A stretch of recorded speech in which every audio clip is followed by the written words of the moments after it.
बिस्मिल्लाहिर्रहमानिर्रहीम। अस्सलामु अलैकुम वरहमतुल्लाहि वबरकातुहू। स्टूडेंट्स, उम्मीद है तमाम खैर आफियत के साथ हैं और आज हम लोग अपना एक नेक्स्ट लेसन स्टार्ट करेंगे नेक्स्ट चैप्टर के साथ। आज का लेसन नंबर 27 है और आज का जो चैप्टर है ये चैप्टर नंबर 5 है। इस चैप्टर का नाम स्टूडेंट ग्रेविटेशन है और आज हम इसी से रेलेवेंट अपना एक टॉपिक डिस्कस करेंगे which is about the law of gravitation. लेकिन हमेशा कोई ना कोई लॉ जो है वो हमें किसी न किसी साइंटिस्ट ने प्रोवाइड किया। ये लॉ किस साइंटिस्ट ने प्रोवाइड किया? स्टूडेंट, ये लॉ हमारे पास एक साइंटिस्ट थे न्यूटन ने हमें ये प्रोवाइड किया था law of gravitation. Student, Newton को at the age of 23 year इसकी यूनिवर्सिटी से जो है वो निकाल दिया गया था। उसके बाद इन दिनों में ये अपनी स्टडी से हटकर इस चीज़ पर रिसर्च ज़्यादा कर रहे थे कि हमारे पास जो डिफरेंट प्लैनेट्स हैं, जैसे कि मून है सैटेलाइट की फॉर्म में, और मार्स है, या इस तरह अर्थ है, और भी डिफरेंट चीज़ें हैं, ये सूरज के गिर्द यानी सन के राउंड अबाउट सर्कुलर पाथ में क्यों रोटेट कर रहे हैं, मून अर्थ के राउंड अबाउट क्यों सर्कुलर पाथ में मूव कर रहा है, इस पर रिसर्च कर रहे थे, जिसकी वजह से इसे निकाला गया। इन्हीं दिनों में इसी टाइम पीरियड के अंदर इसकी मुलाकात अपने एक पुराने दोस्त के साथ होती है और ये उस दोस्त के साथ गपशप लगाने के लिए एक पार्क में जाते हैं और वहाँ पर just sitting beneath a tree, वहाँ पर जो है वो एक कप ऑफ टी जो है वो पीते हैं और इसी दौरान के गपशप लगा रहे हैं दोस्त के साथ और चाय का कप भी पी रहे हैं कि ऊपर से वो जो एप्पल है एक दरख्त से वो एकदम नीचे की तरफ गिरता है और सडनली एक पॉइंट जो है वो इनके माइंड में क्लिक करता है। और वो पॉइंट क्या होता है कि ये सेब नीचे क्यों गिरा। मोस्टली स्टूडेंट्स जो हैं वो यहाँ पर अक्सर इस चीज़ को ऑब्ज़र्व करते हैं और ये फिर बाद में एज्यूम करते हैं और दुआएं करते हैं कि काश वो सेब की बजाय दरख्त ही न्यूटन के सर पे गिर जाता। लेकिन ऐसा अगर हो जाता तो फिर हमारे पास डिफरेंट लॉज नहीं आने थे और आज हम लोग अपनी साइंस को इतना ज़्यादा आगे नहीं बढ़ा सकते। स्टूडेंट, यहाँ पर हमारे पास सेब नीचे गिरा और न्यूटन ने सोचा कि ये सेब नीचे क्यों गिरा है और इसको ऊपर बहुत ज़्यादा सोचने के बाद उसको ये बात पता चली कि कोई ना कोई ऐसी फोर्स है जिसने इस सेब को, एप्पल को डाउनवर्ड नीचे की तरफ मूव करवाया। अगर ये फोर्स नीचे की तरफ मूव ना करवाती तो हो सकता है कि ये सेब टूट कर इधर उधर चला जाता या ऊपर की तरफ मूव कर जाता। तो इसका मतलब है कि कोई ख़ास फोर्स है जो सिर्फ नीचे की तरफ यानी डाउनवर्ड टूवर्ड्स द अर्थ जो है वो मूव कर रही है और अट्रैक्ट कर रही है डिफरेंट ऑब्जेक्ट्स को।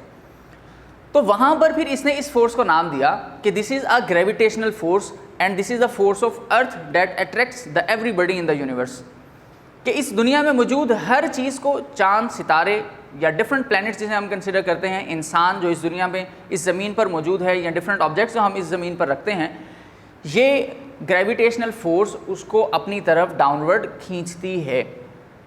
और उसके बाद फिर उसने एक चीज़ को लॉ की फॉर्म में शिफ्ट किया और वो ये थी कि इस कायनात के अंदर मौजूद हर चीज़ के पास अपनी एक स्पेसिफिक फोर्स ऑफ अट्रैक्शन मौजूद है, जिसकी वजह से कोई भी दो ऑब्जेक्ट्स आपस में एक दूसरे को अट्रैक्ट करते हैं और फिर इनका एक्शन और एक्शन के बदले में रिएक्शन जो हैं वो हमारे पास प्रोड्यूस होते हैं।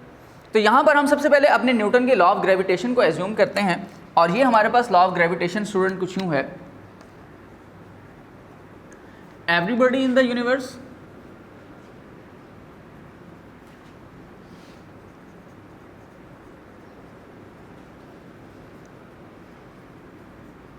attracts an other body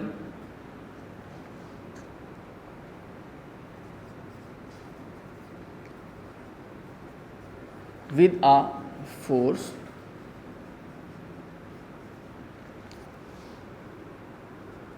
which is directly proportional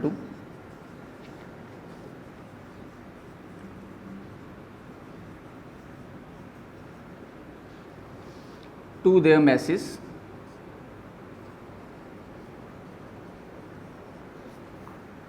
and inversely proportional to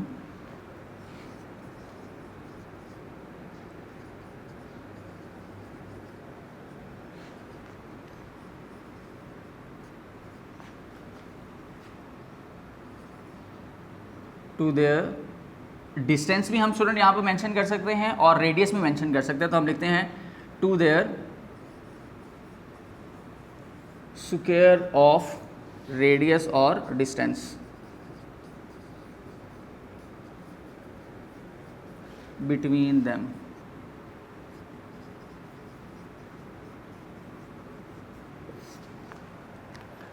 अब स्टूडेंट यहाँ पर हम ऐसा करते हैं कि इसको एक डायग्राम बेस के ऊपर अंडरस्टैंड करने की कोशिश करते हैं। स्टूडेंट देखें फॉर एग्जांपल कि ये आपके पास एक अर्थ है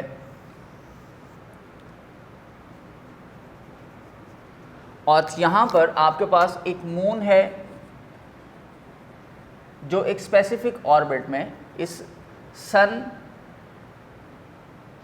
और अर्थ के साथ जो है वो रोटेट हो रहा है।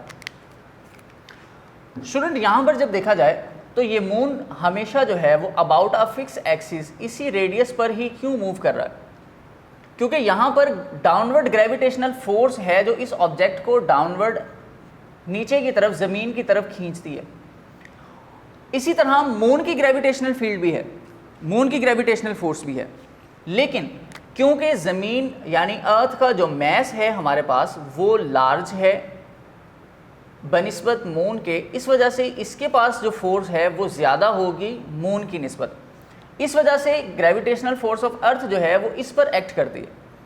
लेकिन अगर हम मून की ग्रेविटेशनल फोर्स की बात करें तो इसका इफ़ेक्ट नॉर्मली हम लोग उस वक़्त देखते हैं जब हमारे पास समुंदर के अंदर डिफरेंट टाइप्स के बहुत बड़ी बड़ी टाइडल वेव्स आती हैं या समुद्री तूफ़ान आते हैं जो कि ज़मीन के ऊपर मौजूद पानी के अंदर होंगे, लेकिन आएगा सिर्फ और सिर्फ इस चांद की ग्रेविटेशनल फोर्स के चेंज की वजह से कि जब इसकी डायरेक्शन चेंज होती है या ये नज़दीक या थोड़ा सा फासले पर जाता है तो चांद की ग्रेविटेशनल फोर्स हमारी ज़मीन पर मौजूद पानी को डिस्टर्ब कर रही है, जिससे हमें ये पता चलता है कि वाक़यातन चांद के पास भी कोई ना कोई ग्रेविटेशनल फोर्स है। और दूसरी बात कि चांद की ग्रेविटेशनल फोर्स है, इसी वजह से चांद अभी तक वहीं पर स्टेबल है, क्योंकि वरना तो ज़मीन की फोर्स ज़्यादा होने की वजह से चांद ज़मीन की तरफ आ जाता। लेकिन यहाँ पर क्या था कि चांद अपनी फोर्स भी लगाता है और as a reaction force apply करने के बाद अपनी फोर्सेस को बैलेंस कर देता है, जिसकी वजह से चांद अपनी जगह पर है और ज़मीन अपनी जगह पर। तो यहाँ से कुछ चीज़ें हमें एज्यूम करती हैं। वो चीज़ें जो हमें एज्यूम यहाँ पर करनी है स्टूडेंट, सबसे पहले नंबर पर ये कि हमारे पास जो भी कोई फोर्स होगी वो हमेशा डायरेक्टली प्रोपोर्शनल होगी हमारे पास मौजूद मैसेस के। एक मैस हो या दो मैस हो, हम कहेंगे कि दोनों के मैसेस के साथ ये डायरेक्टली प्रोपोर्शनल हैं, रिलेट कर रही हैं। डायरेक्टली प्रोपोर्शनल का मतलब स्टूडेंट ये है कि अगर इन दोनों का मैस ज़्यादा होगा तो फोर्स भी ज़्यादा होगी, यानी force of attraction between these two bodies ये भी इंक्रीज़ कर जाएगी। अगर आपके पास ऑब्जेक्ट स्मॉल होंगे तो आपके पास फोर्स ऑफ अट्रैक्शंस भी स्मॉल हो जाएंगे। सेकंड ऑप्शन पर स्टूडेंट प्रॉब्लम ये आया कि यहाँ पर हमें एक और पॉइंट क्लिक हुआ जब हमने इस चीज़ को ऑब्जर्व किया कि हमारे पास जो फोर्स है वो इन्वर्सली प्रोपोर्शनल है आर स्क्वायर के। आर स्क्वायर क्यों यूज़ किया जा रहा है स्टूडेंट? वो इसलिए यूज़ किया जा रहा है कि जब हम लोग दो ऑब्जेक्ट्स की बात करते हैं तो दो ऑब्जेक्ट्स के दरमियान हमारे पास फोर्स ऑफ अट्रैक्शंस अवेलेबल हैं, लेकिन इनके दरमियान ये रेडियस कितना है यानी कि डिस्टेंस कितना है स्टूडेंट, ये भी मैटर करता है। फॉर एग्जांपल आप अपने मैग्नेट्स को एज्यूम कर लें। मैग्नेट्स जब आपके बहुत ज़्यादा करीब होते हैं तो वो फ़ौरन एक दूसरे के साथ चिपक जाते हैं, लेकिन अगर आप इन्हीं की फोर्स ऑफ अट्रैक्शन को देखें और इसके दरमियान फासला थोड़ा सा बढ़ा दें तो स्टूडेंट अब ये एक दूसरे को अट्रैक्ट नहीं करेंगे। इसका मतलब यह है कि फासला बढ़ाने से फोर्स ऑफ अट्रैक्शन कम होती है और फासले कम करने से फोर्स ऑफ अट्रैक्शन इंक्रीज होती है, इसलिए हमने ये रिलेशन भी एज्यूम किया। On the behalf of these two equations हमने एक कॉमन इक्वेशन ड्रॉ की फोर्स के लिए और वो ये बनी m1 m2 over R square. यहाँ पर हमारे पास एक प्रोपोर्शनैलिटी कांस्टेंट हमने पुट करना है अपनी इस प्रोपोर्शनैलिटी के साइन को ख़त्म करने के लिए, और यहाँ पर मैं प्रोपोर्शनैलिटी कांस्टेंट यूज़ कर रहा हूँ capital G m1 m2 over R square. Now we have to understand it what is mean by the capital G। Actually this is a gravitational constant and it is a universal gravitational constant which has a specific value. Universal का मतलब यहाँ पर यह है कि हर जगह पर कोई भी ऑब्जेक्ट हो, चाहे छोटा हो चाहे बड़ा हो, चाहे नज़दीक हो चाहे दूर हो, उनके दरमियान मिनिमम इतनी ग्रेविटेशनल फोर्स जो है वो लाजमी रहती है। इस वजह से हमने इसको यूनिवर्सल वैल्यू का नाम दे दिया और यूनिवर्सल ग्रेविटेशनल कांस्टेंट का नाम दिया। इसकी जो वैल्यू है student, the value of G is 6.673 multiply 10⁻11 newton metre square पर किलोग्राम स्क्वायर। ये स्टूडेंट हमारे पास हमारी जो है वो वैल्यूज़ आती हैं ग्रेविटेशनल कांस्टेंट की। अब यहाँ से हमने इस वैल्यू को एज्यूम रखना है और यही हमारे पास हमारा फाइनल कंक्लूजन होगा जो हमें हेल्प करता है हमारे लॉ ऑफ ग्रेविटेशन को अंडरस्टैंड करने में, जो आज का हमारे पास लॉन्ग क्वेश्चन था। कि force of attraction in between two bodies is directly proportional to the product of their masses and inversely proportional to the square of the radius और डिस्टेंस बिटवीन देम। तो ये हम इस तरह से इसको डिफाइन भी कर सकते हैं। स्टूडेंट, अगर कभी आपसे ये कहा जाए या कभी आप भूल जाएं कि आपके पास ग्रेविटेशनल कांस्टेंट का यूनिट क्या है, तो स्टूडेंट अपने कांस्टेंट को फाइंड आउट करने के लिए आप यहाँ से g को सेपरेट करेंगे, तो r यहाँ पर मल्टीप्लाई होगा और m यहाँ पर इस तरह से डिवाइड हो जाएंगे और g सेपरेट आ जाएगा। और इसके बाद स्टूडेंट आप इसमें जस्ट वैल्यूज़ पुट करेंगे अपने यूनिट्स की। इसके यूनिट की जो वैल्यू हम पुट करेंगे स्टूडेंट इसके अंदर,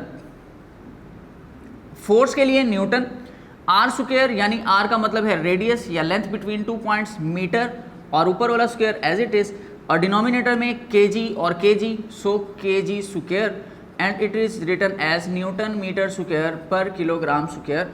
and this is a way that help you to find out the unit for the universal gravitational constant and you must have to learn the value of the जी।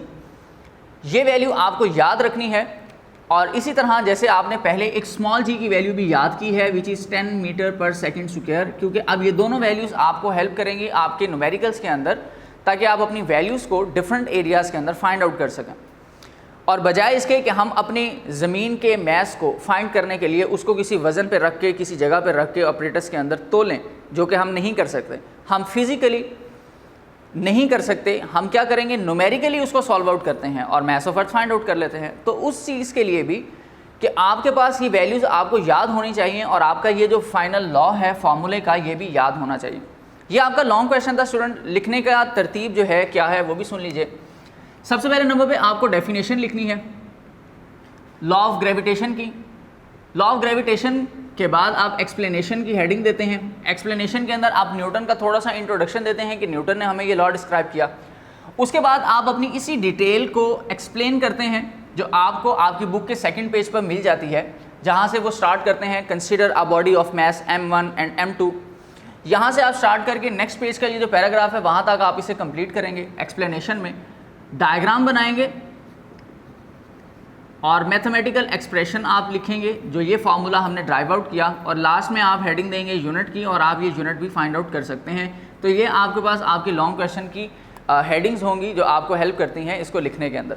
तो ये था आज का हमारे पास स्टूडेंट लॉ ऑफ ग्रेविटेशन, जो बहुत ही ज़्यादा simple था, जिसने सिर्फ हमें ये कंक्लूड करवाया कि इस कायनात के अंदर, इस दुनिया के अंदर मौजूद हर चीज़, छोटी है, बड़ी है, करीब है, दूर है, इन सब के दरमियान फोर्स ऑफ अट्रैक्शंस अवेलेबल हैं और उनकी वैल्यूज़ इस फार्मूला के ऊपर डिपेंड करती है। तो इंशाअल्लाह ताला अब हम इन्हीं की मदद से अपने नेक्स्ट लेसन्स को डिस्कस करेंगे नेक्स्ट क्लास के अंदर। तब तक के लिए इजाज़त दीजिए। अल्लाह हाफ़िज़।